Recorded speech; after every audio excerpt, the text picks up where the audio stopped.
Hola a todos, bienvenidos nuevamente a mi canal. Hoy quiero hablarles acerca de las analogías, algunos de sus componentes y también quiero mostrarles cómo poder resolver algunos ejercicios de estas. Comencemos hablando sobre qué es la analogía. Al hablar de analogía podemos decir que es un tipo de razonamiento expresivo del lenguaje o un tipo de mecanismo expresivo del lenguaje, el cual consiste en un acto de comparación o relación entre diferentes objetos, razones o hasta ideas, para así poder señalar características generales y particulares en común de dicho objeto y poder justificar existencia de propiedad en alguno de ellos. Mejor expresado de esta forma, una analogía es una comparación de un referente con otro que le resulte semejante, mas no idéntico. Un ejemplo de analogía sería: conductor es automóvil como piloto avión y maquinista a locomotora. El razonamiento de la analogía puede representarse mediante una fórmula general que sería: A es a B como C es a D. Es también posible considerar la metáfora, el símil, la homología y la comparación como figuras retóricas que pueden considerarse como analogía. En este caso, la metáfora es una figura retórica que consiste en nombrar un término real o imaginario entre los cuales existe una relación de semejanza. Esta con un importante poder poético. En este caso, tiene la capacidad de embellecer o enriquecer el significado usual de las palabras, pero de manera sencilla y expresiva. Si decimos a alguien, su sonrisa es un sol, queremos decir que su sonrisa es hermosa, muy bonita, pero de una forma adornada poéticamente, y estamos utilizando una metáfora. El símil, por otra parte, es llamado también comparación. Es una figura retórica que consiste en restablecer una relación en semejanza o comparación entre dos imágenes, ideas, sentimientos o cosas. El símil es introducido por un elemento relacional, es decir, una palabra que establece una relación física entre dos elementos. Por ejemplo, me siento fuerte como un roble. La homología es el estudio comparativo de los seres vivos, es decir, la relación que existe entre dos partes orgánicas de diferentes organismos.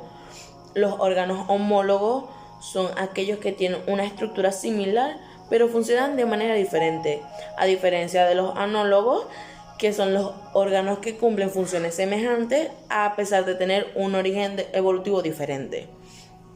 Un ejemplo de esto serían las extremidades anteriores de los vertebrados, como los brazos, las alas de las aves y las aletas de un delfín. Son órganos homólogos porque provienen de un mismo ancestro común, mientras cumplen funciones totalmente diferentes. Por último, hablemos de comparación. Comparación tiene más que ver con lo que es observar diferencias y semejanzas entre dos elementos, sean personas, objetos, bien sean lugares o cosas. Una comparación puede establecerse a partir de la observación de características físicas o visuales. Por ejemplo, comparar las diferencias o semejanzas entre dos tipos de caninos diferentes. Ahora hablemos de analogías verbales. Al hablar de analogías verbales se puede decir que son las que evalúan la capacidad de definir de manera exacta la relación o el vínculo o significado de palabras. Para poder resolver preguntas de analogías verbales se debe determinar la relación entre dichas palabras destacadas. Se puede intentar definir en cada una de las respuestas de la relación entre pares de palabras para proceder a elegir como respuesta a aquella en la que la relación es más semejante a la relación en el par destacado. Un ejemplo de esto lo colocaremos a continuación para que puedan detallarlo más. Defensa y equipo. Decimos, en las opciones tenemos: tapa es a libro, vacuna a cuerpo, proa a barco, leucocito a organismo, retaguardia a batallón. Para poder sacar una solución, lo primero que debe hacer, y es sumamente necesario, es conocer el significado de cada palabra. Basado en eso, se pasa a resolver. donde se puede decir que la defensa es la parte posterior del equipo, cuya misión es retener el ataque del adversario. Su semejante, retaguardia, es el ataque posterior del batallón. Su misión es contrarrestar la arremetida del enemigo. Se puede entender entonces que ambas relaciones se tratan de partes constituidas por elementos que asumen un papel descriptivo. Esto nos deja que la analogía verbal es una forma de razonamiento donde se utiliza la comparación entre dos términos o dos ideas que guardan cierta similitud o semejanza entre sí. Por ello es que se caracteriza su escritura, su estructura y no por su contenido. En cuanto a las analogías figurativas, estas son relaciones entre figuras o estímulos visuales. Entre las analogías verbales y las figurativas pueden resaltar algunas semejanzas, como que ambas son analogías. Las analogías verbales son relaciones entre palabras y las figurativas entre estímulos visuales.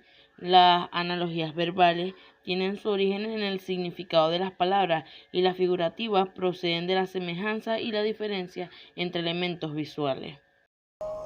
Ahora bien, veamos el siguiente ejemplo. Podemos apreciar que en el recuadro tenemos un ejercicio de secuencia. A simple vista notamos que tiene una variable siendo dimensión y volumen, puesto que en el primer cuadro vemos un círculo plano y luego pasa al segundo plano un círculo voluminoso, un círculo más ancho.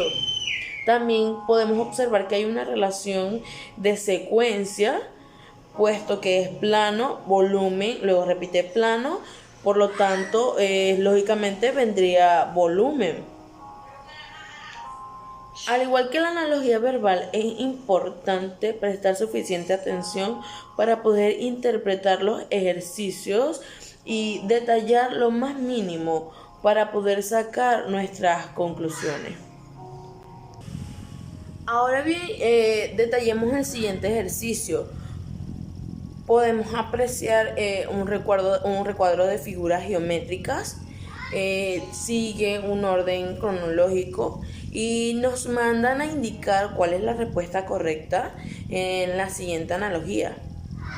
Basado en el estudio ya anterior, podemos decir que este primer ejercicio, la respuesta de este primer ejercicio es el número 2, puesto que se logra visualizar una secuencia geométrica, triángulo, círculo, cuadrado, en ambos recuadros. Por lo tanto, pensamos que es probable que la respuesta sea un triángulo. Primero, que tenemos todas las respuestas triángulos. Entonces, se descartan las otras figuras geométricas, dejando solamente el triángulo. Ahora bien, podemos apreciar que son dos figuras geométricas por espacio. Entonces tenemos que es triángulo, triángulo, círculo, círculo, cuadrado, cuadrado. Ahora bien, en la segunda parte nos muestra círculo afuera, cuadrado fuera, por lo tanto sería un triángulo fuera. Se va haciendo lo que se llama un ejercicio de descarte, se va descartando las que no sean adecuadas. Y nos quedamos con que la número 4 es un solo triángulo. Tenemos la 1, la 2 y la 3, que ya serían dos triángulos. Pero si detallamos, en la primera parte tenemos triángulo dentro, triángulo fuera. Ya lo que sería la 1 y la 3 tienen triángulo dentro. No pueden ser esas, puesto que no concuerda con la secuencia del ejercicio. Por lo tanto, nuestra respuesta sería la número 2, triángulo dentro, triángulo por fuera de la figura.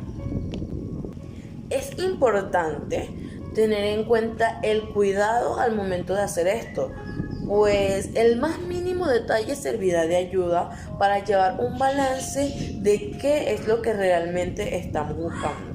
En el primer ejercicio se vio una secuencia de figuras geométricas. Ahora bien, pasemos al siguiente ejercicio, donde lo que notamos pondremos que son espigas. Intentamos ver la secuencia que estas llevan, pues son espigas desordenadas, por decirlo así.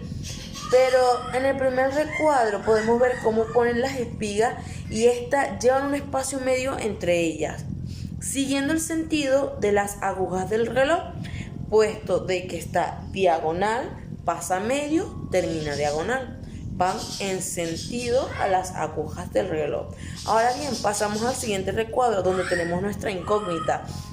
Necesitamos hallar la respuesta. Seguimos viendo que ya no va en sentido a las agujas del reloj, puesto de que está diagonal arriba, baja completo hasta la diagonal de abajo. Entonces decimos, ahora va a inversa a las agujas del reloj, ya no está rotando en sentido de las agujas, sino al revés. Notamos de que ya no es un medio espacio, ya es un espacio completo. En el primero era diagonal medio, ahora es diagonal arriba, diagonal completo abajo. Por lo tanto, vendría usando nuestra lógica, usando nuestro razonamiento, diagonal hacia abajo, pero del otro lado, un espacio completo. Tenemos opciones de diagonal hacia abajo, la número 4. Pero es notable también que en la primera figura los palitos de las espigas van a la par, a la par, a la par. Ya en el segundo recuadro ya no están a la par, están impares, ya no se tocan las ramitas que salen, sino que van impares. Por lo tanto, eso nos hace notar que en nuestras respuestas, la 1 y la 3, los palitos están a la par, pero en la 2 y en la 4 están a la impar. Entonces, siguiendo la secuencia a la inversa de las agujas del reloj, tenemos la 4, pero si notamos a la impar, tenemos 2 y 4. Para mí, lo más razonable sería la 4, puesto que estamos trabajando con la inversa de las agujas. Esto fue todo, espero les haya ayudado mucho mi explicación. Muchas gracias por verme nuevamente. Espero les haya servido y les haya gustado. Nos vemos en el próximo video.